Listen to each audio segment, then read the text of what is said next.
You are giving advice, but no one is listening. Maybe it's time to make your advice a bit sticky. Welcome to Thank God It's a Story Saturday weekly video series where I share stories with you that you can use to make your messages connect. Today's story is from The Tipping Point by Malcolm Gladwell. The story goes back to 1960s when social psychologist Howard Lewandowski conducted an experiment in which he wanted to persuade college seniors from the Yale University to take a tetanus shot. He took this group of people who he would be persuading and divided them into smaller groups. Now, he gave them all a 7-page booklet which contained information on the dangers of getting tetanus and the importance of inoculation and all that sort of stuff. But in the booklets, the information was either low fear information or high fear information. So what that means is that if it's a low fear information, then it's just text about the dangers of tetanus and the importance of inoculation.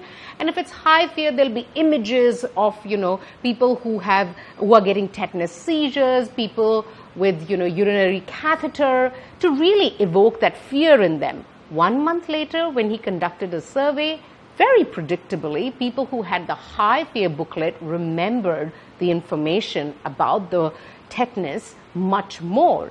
But the challenge was that only out of the entire group, 3% of the people went in and got the tetanus shot. So the results were not that great. Later on, Howard Lewandowski made one small change. He took the same booklet, and in that booklet, he put the map of the university, highlighted the health building where the tetanus shots were being given, and also added the times at which they could go and get the tetanus shots. The results?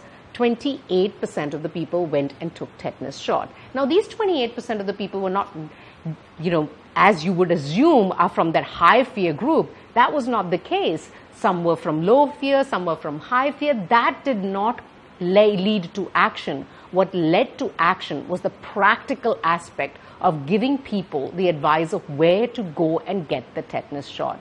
What is the point of the story? The point of the story is that a lot of us focus a lot on making a message personal through a story so that people take action. I think the other component to a sticky message is practical.